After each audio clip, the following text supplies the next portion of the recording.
The following program is brought to you by Total Theater Online. The views expressed do not necessarily represent those of the staff or management of WGBB. You're listening to the station that serves your community, 1240 WGBB. And now it's time for Dave's Gone By with David Lefkowitz. Well, there goes the neighborhood. Welcome one and all to the 113th edition of Dave's Gone By. It's the 3rd of February, 2005, the 1,240th position on your AM dial, now through 8 o'clock. And we have an amusing and informative program for you this evening. Now, we usually try to do an amusing show, have a few laughs, give you an hour of smart talk, silly talk, special talk, and music to take you on the wings of humor, to paraphrase Tom Lehrer, to help you forget your drab, wretched lives. But it can be a rather useless program. We have a good time, tell some jokes, indulge in a little nostalgia or musical interludes, but you couldn't give this as a college course. If you put Dave's Gone By on the syllabus of a major university, its Peterson rating would go right through the toilet. Ivy League schools would choke on the Ivy and become Bush League. Even Leonard Jeffries wouldn't teach there. I mean, it might raise the GPA at Nassau Community College, but that's about it. No, we're here for entertainment purposes only. This isn't a lecture hall or a how-to course. However, tonight, we combine entertainment and information, hopefully in a fun way. If you own your own business, or maybe you're on the board of some nonprofit organization, or you want to get your name out there as an expert in your field so you can drum up more clients or appear on radio or TV as a talking head, assuming David Byrne doesn't object, how do you go about it?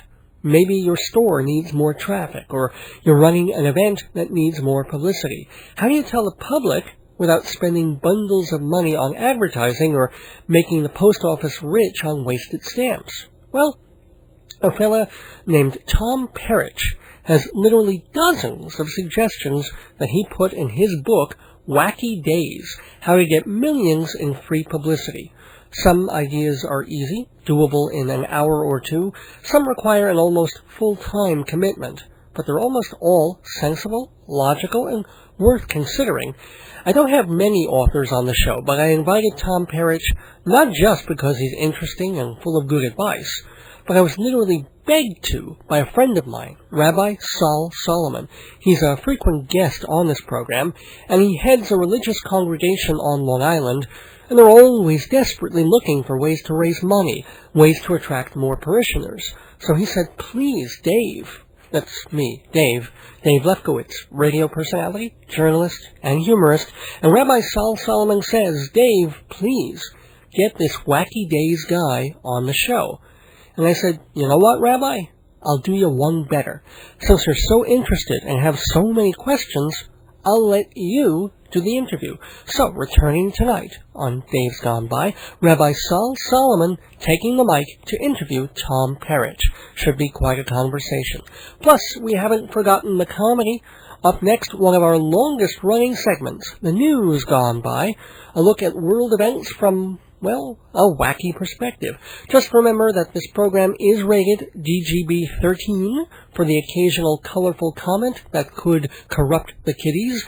And remember that if you're not getting the station too clearly on your radio, hear me on the web at davesgoneby.com. So, it's Publish and Peric tonight on Dave's Gone By, which begins with the news gone by right after this.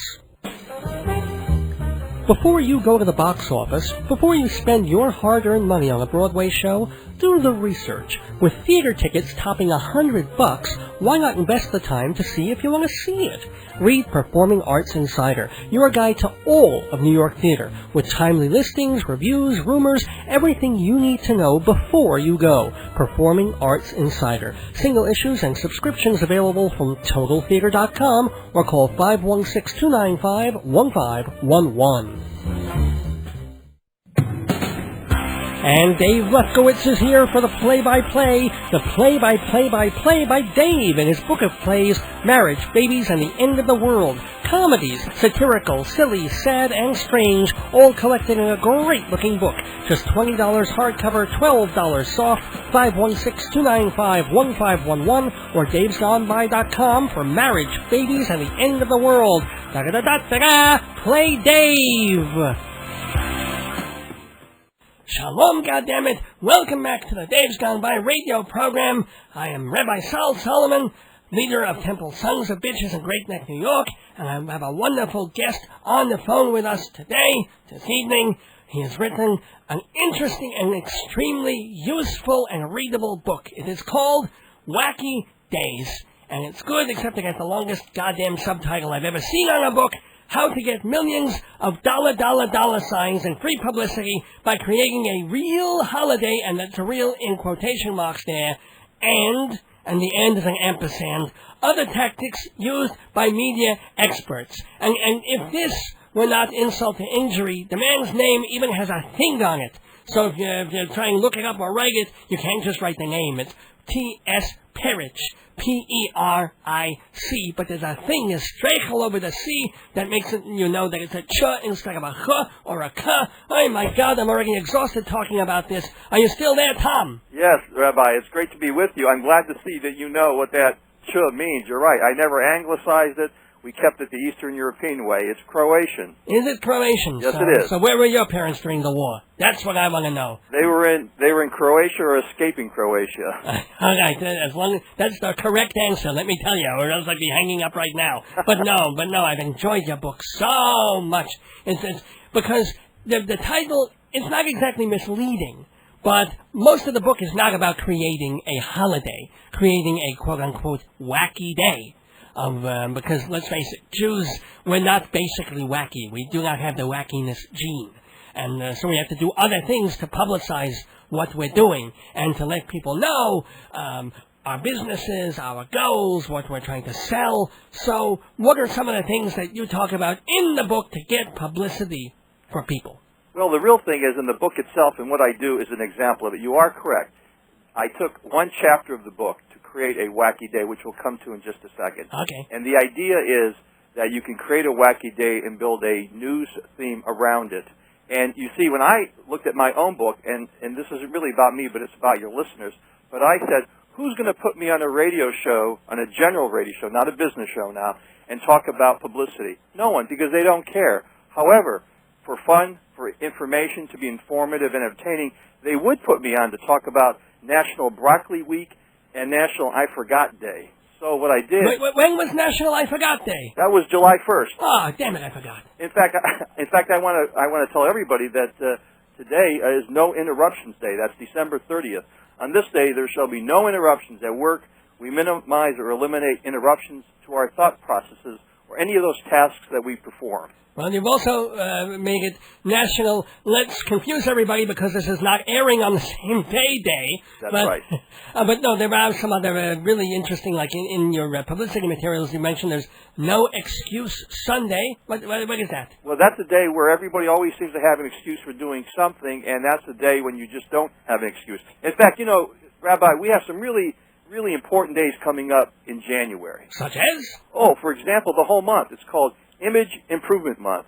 It empowers others like you and me. Of course, you probably look good and feel good already. But like me, are you kidding? I've got so many ailments they cannot even be listed. And when you get 3-volume set. Yes, but your mind is bright, and that's what makes you good. Yeah, mind over prostate. That's what I say. Right. We have, for example, the whole month is Image Improvement Month. But maybe for those animal lovers, we have Squirrel Appreciation Day on January 21st. This is a good day. So everybody should go out in their lawn and leave some nuts or something for their squirrels. In fact, that coincides, and I wouldn't suggest you combine. I'm not giving a squirrel my nuts, that's for sure. Well, and the same day, of course, is January 21st, is National Hugging Day. Ah, but I could do. That's right. I wouldn't suggest you hug a squirrel, though. It's when since hugging is good for everyone and it's a healthy form of touching, you should spend the day hugging people who will accept, I use that word advisedly, from your friends and relatives and whoever it may be. Well, I'm scheduled to give a speech at the Women's American Arts sometime next month. Maybe the 21st would be a really good day to do that. Thank you for the. What about January 23rd? That happens to be the birthday of my good friend and the radio host Dave Lefkowitz of Days Gone By. It raises National Handwriting Analysis Week, and that's when you should inform the public gets informed about handwriting and what kind of behavior it explains. And one of the more important days just passed last week. This is for all our Goy listeners. We've got National Winers Day. Oh, my God. Oh, yeah, it's a great day. It's a day dedicated to winers, especially those who return Christmas gifts and need a lot of attention. Oh, well, we didn't get any Christmas gifts this year for obvious reasons, but the attention, please. My wife is the vice president of National Winers Day, God damn it. That's right. And also you mentioned National Hairball Awareness Day. This amuses me. I don't have the date exactly in front of me because, as you know, there's tens of thousands of these days. But what that is draw attention to the feline creatures who have hairballs and why they have that necessary process where they cough up the hairballs. So it's for cat lovers. No, but tell me, how do these? It's one thing for me to think of, National Scratch Myself and Cry Day. But I can say it and I can tell my wife and then my 18 and a half beautiful children, but how does it go beyond my thinking of this thing and becoming a thing that other people will talk about as a thing? That's a very good point, Rabbi. Let me explain how all this works. Good, thank you. Until 1995, what would happen often to get, quote, official recognition is people would submit these ideas for promotional reasons, usually, or to promote a message, a service, or an idea, and they would often go to their congressman.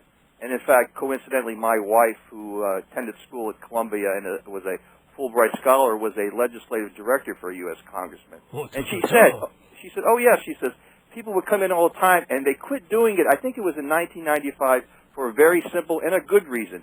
It wasted too much staff time. What they would do is take these days, get them inserted into the congressional record, and that would sort of make it official. And they discontinue that. Now, there are about 200 days that are still official vis-a-vis presidential proclamations that the president makes every year. I assume National Hairball Awareness Day is not one of them. You are dead correct about that. Well, Thanksgiving Day, for example, would be one of those. So what has happened in that backdraft, if you will, even more so, there are two books out there. One is called, when I say book, they're reference works, and I defy any listener, not just in the Long Island area, but throughout the United States, I say, go to any library in the United States, walk up to the reference desk and say, I would like to see a copy of Chase's Calendar of Events. That's CHASE''S. Chase's Calendar of Events. And what that is the arbiter of what these holidays are. And you create them by submitting them to Chase's. And if Chase's accepts your submission, then you can officially say that you have an official holiday.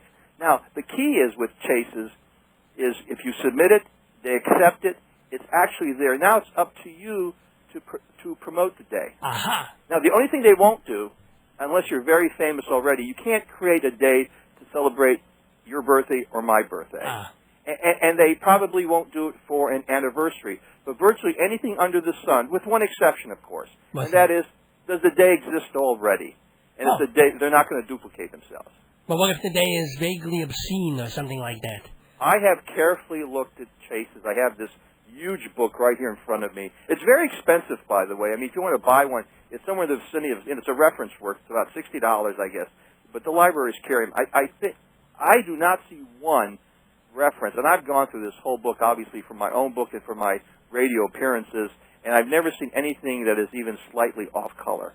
Oh, that's unfortunate. But I will tell your readers a secret. What? And this was something that was told to me when I interviewed the editor of the book, who was in Chicago.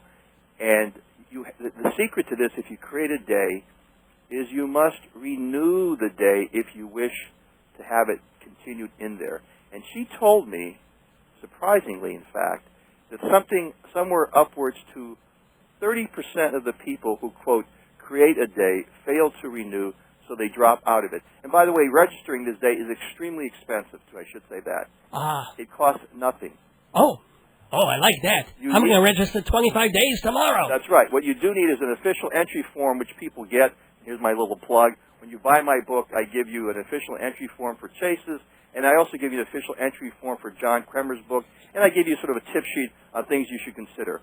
But, Rabbi, the real thing here is, why do it? I mean, who cares? Why do you promote it? And here's what I tell people. I've been a journalist for more than 25 years, and when you approach the media, you have to answer two questions. If you can answer these two questions, you can get all the media attention you want whenever you want.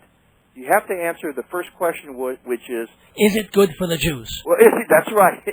And why should a Jew care? That's no. Why should a Jew care now? Well, that's a corollary. That's one A and one B there. But that's yes, right. no. But what are the questions that you would Well, ask? no, you're very close though. You have to answer to the satisfaction of that editor or of the news producer.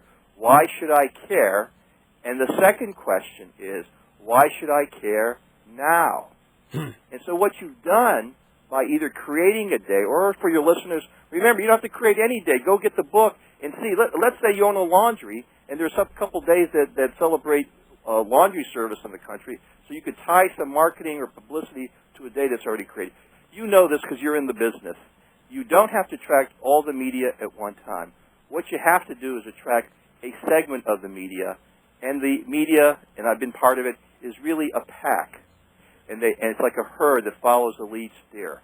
Let me give you an example. A client of mine here in the Philadelphia area, as you know, a lot of attention has been going on about gambling in kids and the benefits and the negative part of gambling. Kids are playing Texas Hold'em.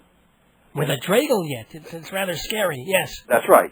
And I just sent to one of the local stations here in Philadelphia, by the way, is the 6th largest media market in the country. I have a psychologist who can talk about not just the benefits and the negative part of that kind of gambling, but more importantly, the telltale signs that occur when you might begin to have a problem with your kids gambling with their friends. And in all likelihood, a television station here locally has expressed interest. Now, why does that matter again? What I was able to do was to show her, the local producer, that this has been covered by the major networks, but, because I pay attention to my local media, there's been nothing about it in our greater Philadelphia media, you see. So that's an example of following the pack. I actually pointed out to her that the media cover this, but you guys haven't covered it. You haven't covered it with the local angle, which is what your job is. Of course, I didn't use that language. Well, yeah. Naturally. Smacked you on your butt, let me That's tell right. you. You talk to her like that. But, again, with other aspects of the book of ideas, the whole thing is, the idea is to bring attention to yourself and to whatever it is that you're trying to push or sell. And other ideas that you have besides the Wacky Days and the releases include getting yourself out there as either a public speaker or doing interviews on radio or doing interviews on television, much as you're doing. What is a good way to go in that direction? I think you have to ask what you feel comfortable doing. For example, I happen to personally love radio. It's short, meaning it's not as hard as writing an article for 4 hours. The hosts, like yourself, are usually generous. They're informative. I'm not generous, let me tell you that. Well, you're generous to a point with your time. I If give $5 a year to Hadassah, that's it. I tell the tax person otherwise, but let's face it, Yeah. So that's what I would say. If you find out what you feel comfortable doing, some people would no sooner get in front of a microphone or no sooner stand up in front of an audience that they would rather drop dead. Speaking in front of an audience, I understand, is the second greatest fear, only after dying, allegedly. But if that's what you do, if you like to speak, if you can be enthusiastic, you don't have to be a great speaker. All you have to do is be enthusiastic and know your topic. Now, this is a very important issue. An expert, and that's what I always do. I take my clients, I make them experts. They say, well, what's an expert? They think you have to have a PhD or an MD. And I say, you're wrong. If you can talk about your topic for an hour, nonstop, with enthusiasm, with clarity, in simple English, you're an expert in that topic. And you can get in front of a group, and you can talk about that. And groups like the Kiwanis, right, groups like that are always looking for, speakers. Just go to the Yellow Pages, get all the under associations and organizations, make a letter, and offer your presentation for free. Talk about 20 minutes, make it informative. People do not mind when you're on the radio, when you're giving a speech. They don't mind if you plug what you do or a message that you have. What they do mind is how you do it. So if you give a speech, it's 20 minutes, and it's real informative information. It's not a thinly veiled infomercial for your business. For example, back to my tough example of a laundry service. I would get, if I owned a laundry business, I don't know why I'm on laundries today, but the point is, I would say, I would give a talk on the 25 most common mistakes people make when it comes to taking care of their clothes. I would shorten that headline, by the way. Or I would say how you can save $300 a year by knowing what to do in terms of taking care of your clothes. And then you rattle those tips off in a nice, clean way. And at the end, whenever you do these things, you want to have a giveaway.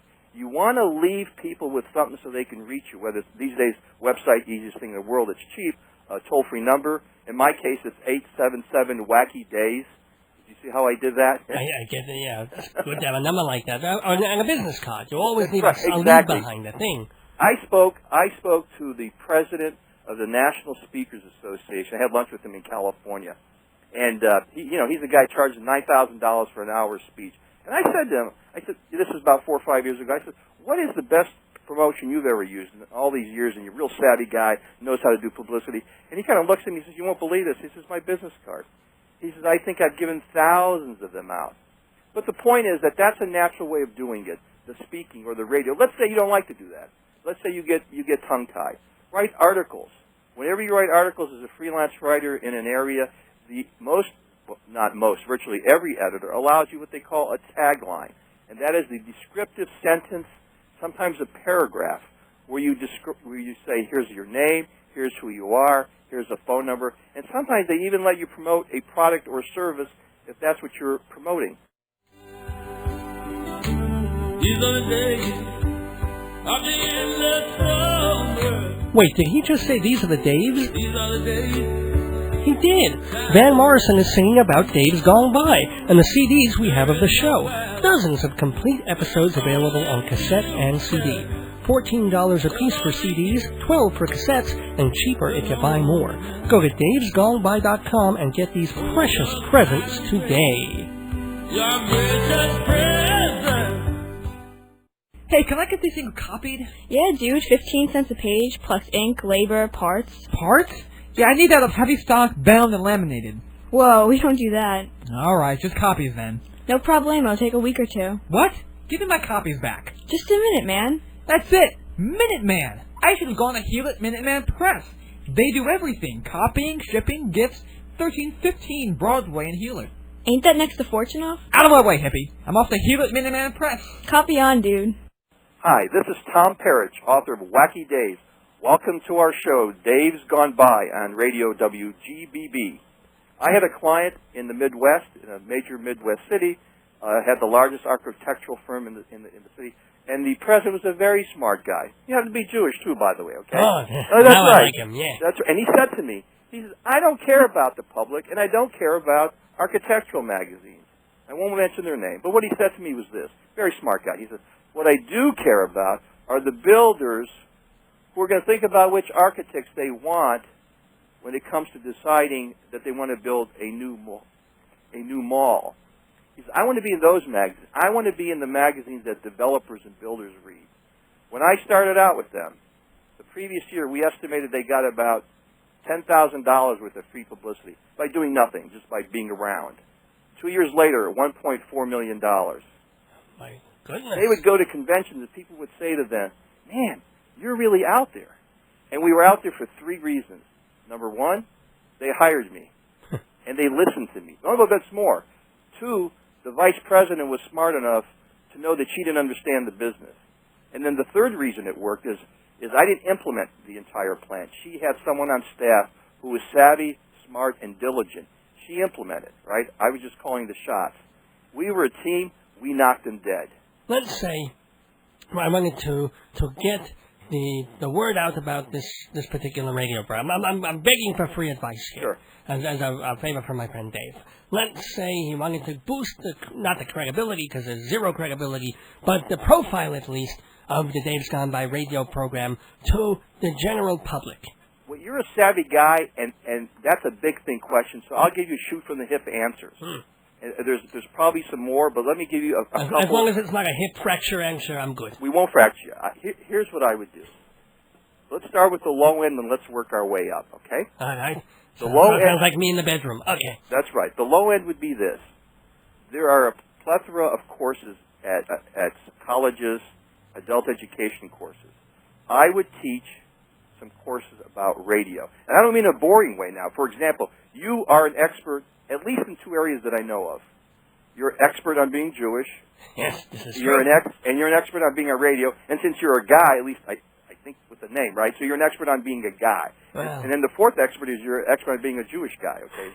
You see where I'm going with this?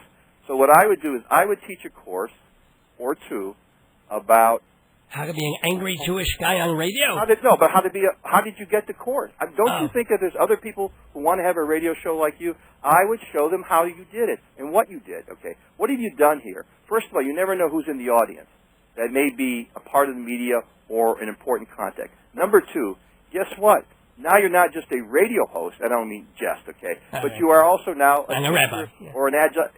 That's right. And you're also a rabbi, and you're an adjunct professor at whatever the college is, if you will. So now you have you're gaining more credibility. Second issue, I would scour the media on a daily basis and look at what areas that you feel you can comment on. And how do you get them to pay attention to you? In other words, who are you? You say, here's what you missed. You always have to give them the reason. Say, this is an angle that you haven't covered before. You have to be prepared to comment about other areas. What you can also do is, and this is probably, I'm very big on not spending money because I tend to be very cheap. I mean, I cringe at spending money. Oh, we're peas in a pod. That's right. And a very inexpensive pod at that. Yes, I like making it and I hate spending it. I have a feeling that you know what I'm talking about. Oh, my God, I do, yeah. Okay. What I would also do is, in your case again, Rabbi, what I would do is I would create, you need a media list, and there's different ones out there, and they can cost anywhere from a little bit of money to lots of money, okay? That's the one time you're going to have to spend a little bit of money. I tell my clients there's no money involved virtually. Minimal expenses, we create a list. And then on a timely basis, when you have an issue that you can talk about the media, in this case the radio, or other parts of the media for that matter, you send out a press release with a great headline. The most important thing in the world is the headline. Really work the headline. The 80% of your thought should be on the headline and the subhead, and then you make your comments about what's missing. By the way, the headline that got the TV station here locally interested in gambling was the good, the bad, and the gambling. Well, that's cute. And then, yeah, is it great? It's not great. It's not bad. I mean, it got me the phone call, right? And look, the Bible begins in the beginning. That's How right. brilliant is that? It's like, right. God is like, shall I start? There was a darkened store. No, that's been used. No, okay, in the beginning. What the hell? It's an opening. But it works. That's the key, Rabbi. You have to. And the other thing that you do that I think is different, again, what I would promote is you are unusual. You are, frankly, forgive me for using my own word, wacky a little bit. Oh, boy. You are a little different from other rabbis, shall I say? Just a little. I would It's a play third nipple thing, but it was they fixed it. Yeah. I would play that to the max also, and I would and I think that a non-Jewish audience is always looking for some fresh entertainment that they kind of understand, but not exactly. Secondly, you can say things other people can't say. You don't have the same degree of political correctness. You're obviously quick-witted. You have to play on those things. Very good. I'm liking what you're saying. And But by the way, it's true. I should remind people that I am talking with T.S., or should I say Tom, because Tom me is or fine. Tom Peric, P-E-R-I-C with a thing on it. But when you Google, you don't have to do the thing on it. But do you have a website thing? It is www.wackydays.com. That's WACKYDAYS. So let me ask, did you ever create a Wacky Day? I did. What was it? In February. It's Plan Your Publicity Week. But I don't promote it. You created Plan Your Publicity Week, but you don't promote it. Well, I'm a small operation. I always have to ask myself, where do I spend my time? By the way, I don't think we've explained what what are you? I am a publicity consultant. Okay. People who want to be in the media come to me and say, I want to be in the media. And with rare exceptions, in fact, I've never really failed. It's only a question of how successful I am. The point is that everyone has a story, this I'm convinced of. The secret is figuring out the story. I had another client, a printer, won't mention his name, same town. Tough. This is very tough. This guy's a printer, right? Okay. Happened to be Jewish too, by the way. Okay? Wait, now, how do you know? What, did he have a big nose or something? What do you mean? What do you assume that he's Jewish? Because we talk about it. Oh, okay. Are you Jewish? I'm not. I'm a goy. Well. All my early clients were Jewish, though, just the way it worked out. You were perfect until now. Now 10% off. But all right, I'll still listen to you. There should always be let one go in the group, right? That's right. We have a little bit of a problem. He's moving from one printing shop to another. So I'm thinking, how do I get him in the media, in the local paper, even the local weekly? He's just a printer. He's a nice guy, but what is it? You know what I mean? Right. Guess what? He owned a Russian motorcycle that went backwards. The only motorcycle in the world that goes You sure backwards. it wasn't a Polish motorcycle? No, it was a Russian motorcycle. So I managed to get him a photo about the business, about the motorcycle in the newspaper. He said to me initially, he said, Tom, I wasn't all that impressed. I thought, it's just a weekly paper, big deal, right? I'm paying you this money. Couldn't you do better, as he says? By the way, we do better with him. All of a sudden, the article comes out. He got dozens of people mailing him the article, writing notes. He said, I can't believe it. He says, from all over the place. The point is that it took somebody, and I'm not the only one who can do that, to look at his situation and say, what was different? Another thing we did for him, he moved down the block. Again, big deal, right? Right. I mean, that's a hard one. This is not an easy sell. I have fortunately, some more exciting clients than that. So what did I do? Well, what I did was I took a building where he was, said, okay, this is where he was, and the way I wrote the press release, and then I pitched it, was that he sort of created, to some degree, this sort of high-tech printing establishment now, which is literally down the street, that didn't exist in the previous building. Okay. Now, you could arguably say that the improvements he made, anyone would have made, simply because they're moving, right? You tend to improve things. The point is, I made it newsworthy, I made it techy, and that's what caught the media's attention. But you didn't tell any fibs. I mean, no, you never lie. I was a journalist for too long than that. I am not like a lot of PR people. I can talk to a PR person for 3 minutes and usually tell whether or not they've been journalists. Because you see, I understand, and I've never changed. I always say the things that really work it's all about people and ideas. I don't talk out of the corner of my mouth. Someone once said, if you want to be a liar, you can only be a good one if you have a perfect memory. I have no memory. My wife has a near photographic memory. I have zero, so we're at 49%, So if she lies to you, you don't even remember. I wouldn't remember what she said. I talk out the side of my mouth, but that's because I have cold sores. It's terrible. So that's the key. You have to look for the people. You have to look for the ideas. This is a problem I have with some clients. You see, they want to talk about the business, and I tell them the media doesn't care about your business. What they care about is you. They care about the people in the business. They care about the ideas in the business. They care about how the public feels about your business. Well, the one thing before we go I want to explain also is that you mentioned that seems to make a lot of sense is something called a tip sheet. Yes. Which people may not know what that. It sounds like something you'd know what it is, but very specifically, my one rabbi I know does have a tip sheet, but that's just where he carries the foreskins. What does it mean for you? What a tip sheet is, it's interesting you picked that up because that may be the best advice I can share with your listeners. A tip sheet is simply a sheet of paper with 1 to 3 what I call story ideas. You don't write the idea.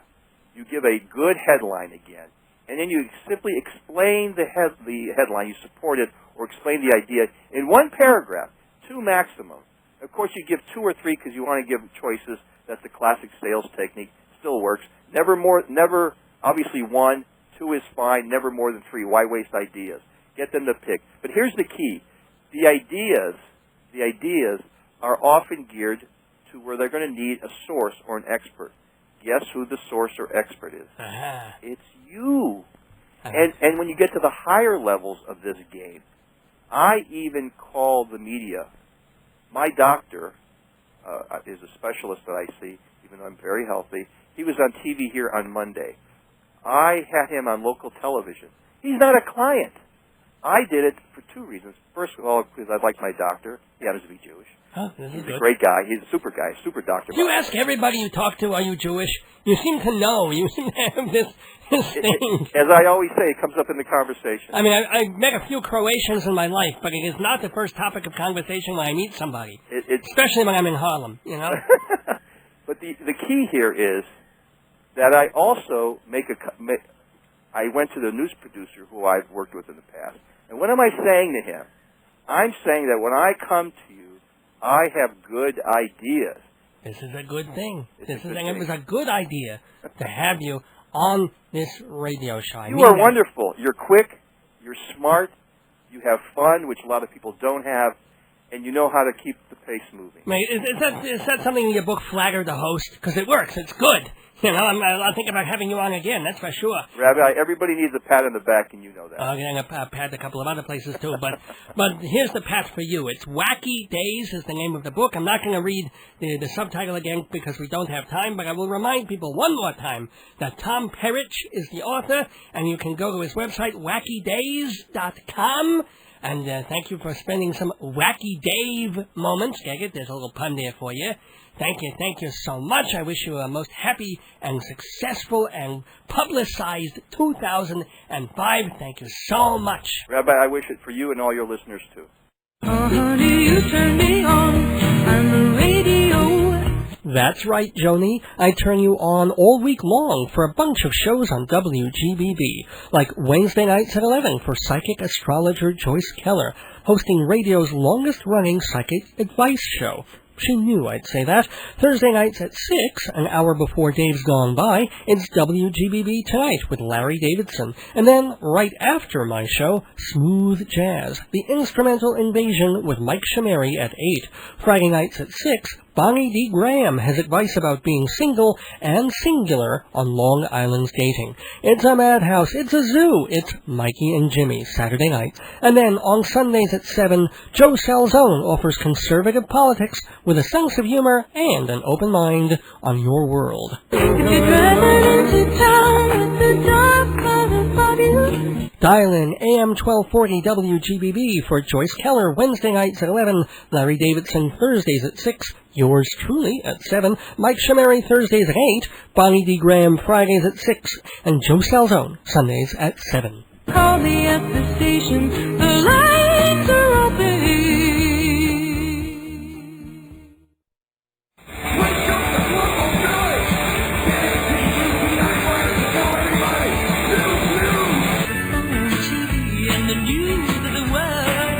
My radio's on, the news is all bad, but it's good to relax. Welcome back to Dave's Gone By. It's time for the News Gone By, a look at world and local events of the past week from a February perspective. We begin with media news. Michael Powell, chairman of the FCC, and, in my opinion, one of the great villains of our age, is stepping down. That's right, after about 5 years in power, the son of Secretary of State Colin Powell, who's also stepping down, has resigned his position as High Muckety-Muck of the Federal Communications Commission. Powell's legacy includes loosening restrictions on media so that more conglomerates can own more stations and fewer markets, making the airwaves less free and accessible. Powell jacked up the fines for indecency and vulgarity into the stratosphere, scaring TV and radio stations into self-censorship, making the airwaves less free and accessible. And while Powell was always quite willing to meet with big corporations and media moguls, he's universally been characterized as arrogant and unapproachable to public advocacy groups, making the airwaves less free and accessible. So, upon his resignation from the FCC, I'd like to say a few words about Michael Powell, but I know this station couldn't afford it. In some cases, however, I will admit, a little self-censorship wouldn't hurt. A couple of weeks ago, England's Prince Harry sparked a torrent of controversy when he attended a costume party dressed as a Nazi. Jewish groups demanded that Harry, the son of Prince Charles and Princess Di, apologize for wearing a swastika armband and an SS insignia on his lapel. When pictures of the outfit surfaced in the Daily Sun, The 20-year-old Yutz told the press, quote, "It was a poor choice of costume, and I do apologize," unquote. However, he denied the press the relentless orgy of contrition that we demand from celebrities in such situations, which only angered Jewish leaders further. And they had a point, since Harry refused an offer to visit Auschwitz, even though a British delegation is set to go there in 2 weeks anyway. I think sending Harry to Poland is above and beyond, though. I mean, teaching Prince Harry about the Holocaust is easy. Just show him some pictures of his mom in the front seat and tell him to multiply by 6 million. In business news, everybody's favorite whipping megaboy, Walmart, has come out on the offensive against what it calls false perceptions about its practices. No one's ever going to mistake Walmart for Ben & Jerry's, but company CEO Lee Scott is tired of Walmart's image as a soulless, underpaying behemoth that stinks on human resources, discriminates against women, and ruins the local economy of entire communities. Those are not his words, they're mine, but Scott is not blind. He knows what people think of the company, and he's taken out hundreds of ads in newspapers this month to combat the negative stereotyping of Walmart. He told the Associated Press, quote, "We want to get those myths off the table and set the record straight," unquote. And I think that's a valiant effort. As a matter of fact, I have one of their ads in front of me, and it does make quite a case for Walmart not being such an ogre. They say they pay almost twice minimum wage, which, almost covers someone's rent for a week and a half, and that the company's 1 million-plus employees get some health insurance, life insurance, and a 401k plan. Well, a 201k, but hey, half of them are Mexicans, so if they kick, really, who's going to miss them? But let's be fair. One ad has a long list of long-standing accusations against Walmart, each of which the company calls completely false and baseless. And I have to say, I am pretty convinced that some of these are untrue. For example, the ad promises Walmart has never slept with underage children. Never. Walmart does not have the bones of the Elephant Man in a back room behind lingerie. Contrary to popular belief, Walmart did not shoot anybody on the Long Island Railroad, nor was Walmart responsible for the death of Nicole Brown Simpson. The fact that they don't mention Ron Goldman is a little suspect, but we'll let that pass for now. Let's see. Walmart has never started singing a rock song on Saturday Night Live, then stopped and blamed Stock Boys for playing the wrong track.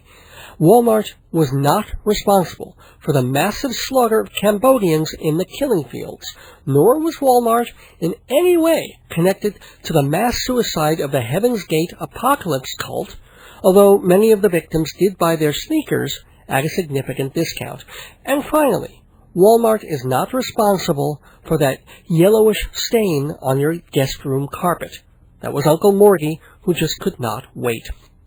Folks in this country have realized that President Bush is the devil ever since the first election. But now even the people of Norway have discovered the truth by accident.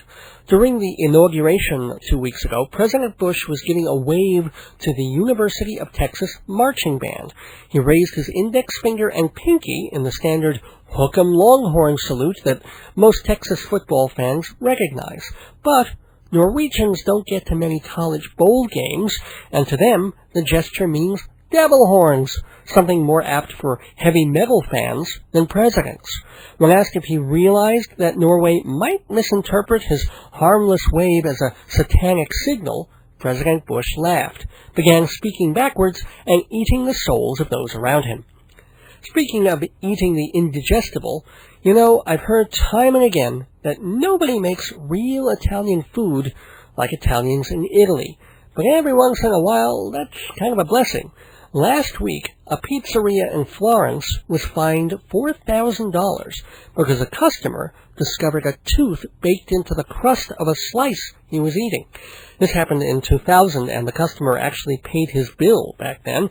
He refused a complimentary supper offered by the restaurant. Gee, I wonder why. And instead, he sued, and eventually won.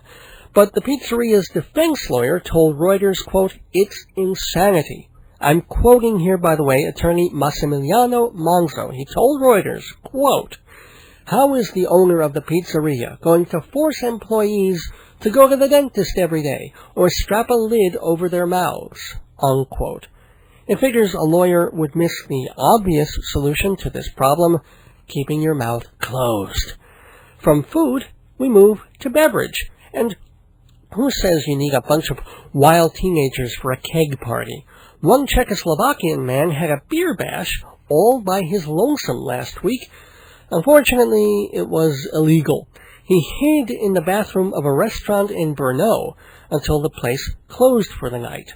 Then, according to Reuters, he broke through the cooling mechanism, detached hoses coming out of the beer kegs, and put them directly in his mouth. Said one police official, quote, "He literally filled himself up with beer." Well, they found him the next morning, nearly passed out. He was arrested and charged with property damage, but police admit they'll have a hard time convicting him. After all, once he sobered up and the alcohol was out of his system, there was no more hard proof. Sorry about that. In science news, by now you've seen the amazing pictures carried back from the planet Venus, 750 million miles away. The space probe landed on Titan, which is Venus's largest moon, and although the surface of Titan is frozen, a couple of 100 degrees below zero, it's all covered by a flowing liquid river of methane, leading scientists to say, so that's what happens to farts. On the sports front, well, I did a whole spiel last week about the National Hockey League and the fact that they've been on strike all season, and that there's obviously a problem with the NHL in that no one really noticed. I mean, if baseball goes on strike, all America gets bent out of shape, but hockey, well, there's always wrestling and reruns of Family Matters. But not everybody has taken the absence of homicidal sport from their lives with such equanimity. A Canadian man, figured, 84-year-old Ottawa hockey fan Archie Bennett, was on his last legs. He was in a hospital living out his final weeks, and the one thing he wanted most, the one thing that would have made his hours bearable and fun, being able to watch hockey on TV, was denied him because of the lockout. Now, there's no happy ending to this. Bennett died last week, and he never did get to watch the Maple Leafs or the Ottawa Senators.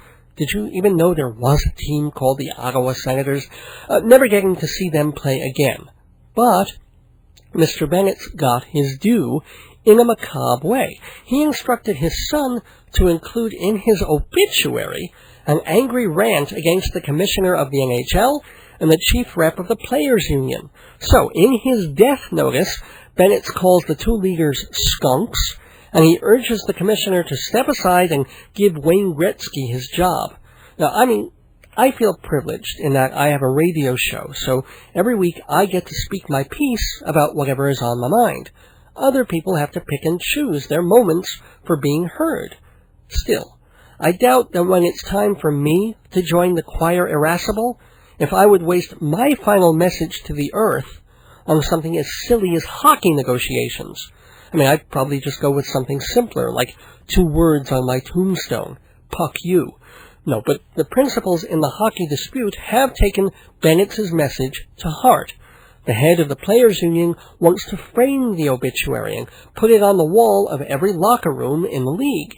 The NHL commissioner wants to laminate it and put it on the desk of every team owner. The union is standing firm, however, saying the death notice should be framed for wall hanging or nothing at all. The NHL says lamination is cheaper, and besides, as management, they can do what they please. The players say that if management goes through with its threat to laminate, they'll have no choice but to ban the posting of all death notices from locker rooms until further notice. Well, we'll keep you posted on these delicate negotiations as they happen. Oh, and speaking of sports, we have a late-breaking score. Courtesy of this radio station, Verizon, Lucent, and the National Football League, we do have a Super Bowl update. With 15 minutes to go in the first quarter, the score is 0-0. It helps to keep in mind that in each of the previous 38 Super Bowls, if the clock had not officially started yet, the score was tied. So it's very likely that the score will stay 0-0 until at least the kickoff. Special thanks to the folks in the booth at StatPro for all their hard work and insight into the game. We'll keep you posted on the Super Bowl score for the rest of the evening, just in case there's a penalty or the kickoff comes 80 hours early.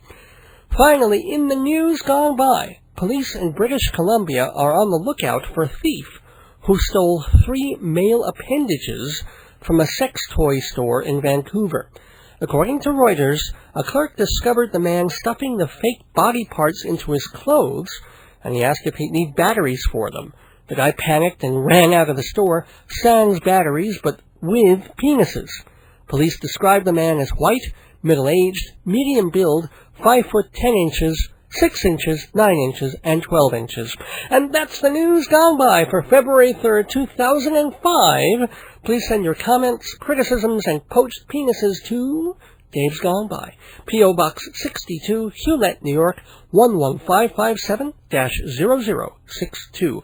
The address is on the website, davesgoneby.com, but if you want to write it down now, it's Dave's Gone By, Box 62, Hewlett, New York, 11557-0062. You can also email me at davesgoneby@aol.com, and remember that's D-A-V as in Victor, E-S gone by at AOL.com.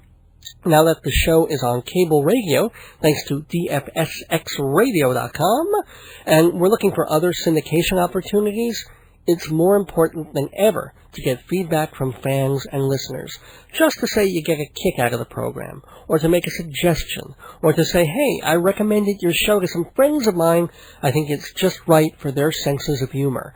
Whatever it is you want to tell me, tell me. Dave's Gone By at AOL.com. We reserve the right to read your letters on the air, name withheld upon request. And I reserve the right to cash your checks and deposit them in the Swiss bank account of my choice. So, send me cards, letters, books, bribes, gifts, whatever you want. But please, no Venus probes. I've already probed Uranus. Back after this. And that was news, yes, that was news. That was very, very, very special news. Do you know how easy and inexpensive it is to advertise on Dave's Gone By? You don't? Well, hey, it's even easier to find out. You can run a 30 or 60-second ad or sponsor one of the segments on this show or the whole show. Just go to our website, hometown.aol.com/Dave's Gone By to see the rate sheet, or call 516-295-1511. Bring your message to my audience. Advertise on Dave's Gone By. Is there anything better than an hour of Dave's Gone By? Yes, more hours of Dave's Gone By. After you finish listening to the show on Thursday nights, surf your web over to dfsxradio.com and hear a vintage episode of Dave's Gone By every Thursday at 8. And if you miss that, they replay it at 11 Eastern Standard Time. So remember, hear Dave's Gone By Thursday nights at 7 on GBB, and then hear older episodes on dfsxradio.com at 8 and 11 every Thursday. It's all the Dave you could ever want! Kinda. Welcome back to Dave's Gone By on this Thursday, February 3rd, 2005. Just a reminder to stay tuned on WGBB for Mike Shamari's instrumental invasion of smooth jazz. And then I'll be back at 9 with a different show, Filler Up, an hour of music, including a birthday tribute to Bob Marley. And if you want to hear an older episode of Dave's Gone By, visit my website, davesgoneby.com, and click the link for DFSX Radio, either right now or again at 11 Eastern. Now, people have said they're a little confused about the whole DFSX thing, so let me be a little more clear. We all know there's such a thing as satellite radio, the thing Howard Stern is jumping to in 2006. But there's also cable radio, where you can listen to radio stations on the Internet. And not just stations across the country that still stream their audio on the web, like this one, AM 1240, WGBB.com, but also stations and entire radio networks that are just on the Internet. You go to the website, click a couple of buttons, and you can hear all kinds of music and programming. Yahoo Launch is one of the most familiar. There's also Live365.com. Live365 is like a mini mall with literally dozens of different stations under its cyber roof. One of those online stations is run by a guy named David Tanney, and it's called DFSX Radio. The station plays a lot of comedy and novelty music. The whole thing is pretty much an homage to Dr. Demento. But Dave Tanney heard my show, liked it, and we struck a deal so that vintage episodes of Dave's Gone By now play on DFSX Radio every Thursday night at 8 and again at 11 Eastern. Now, I know I've thrown a lot of URLs and call letters at you, so I've made it easy. Just go to my website, davesgoneby.com, click on the links, and they bring you right to Live 365, right to DFSX, right to my show. Okay, hope that clears up a lot of the questions, and I thank you for being interested enough to ask questions about the show, and I thank you, of course, for listening. Hope you got some helpful hints from Tom Peric, author of Wacky Days. You can buy the book at wackydays.com, plus all the usual places.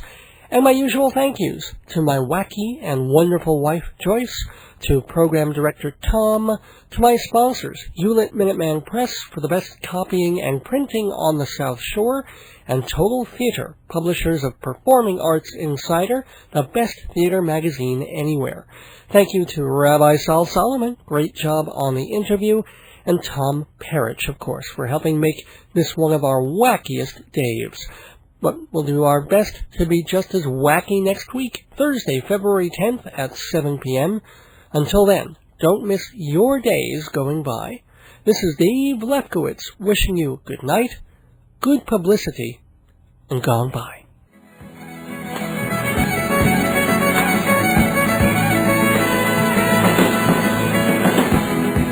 I will go a merry way and jump the hedges first. Drink the clear, clean water for to quench my thirst.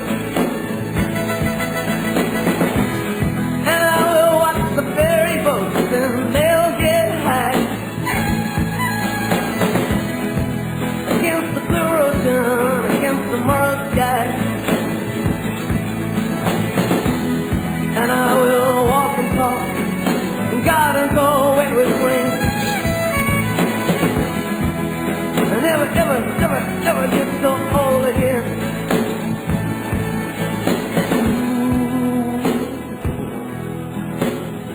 Sweet things. Yeah, yeah, yeah, yeah. Sweet things.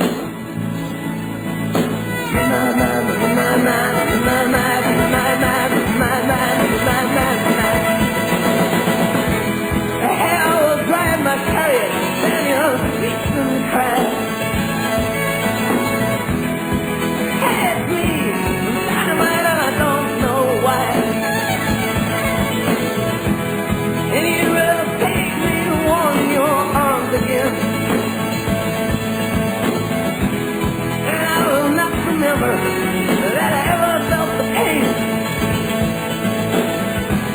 And I will walk and talk and try to go away with friends.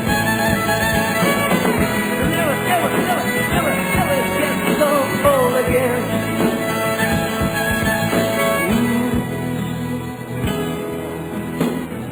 Sweet things. Yeah, yeah, yeah, sweet things.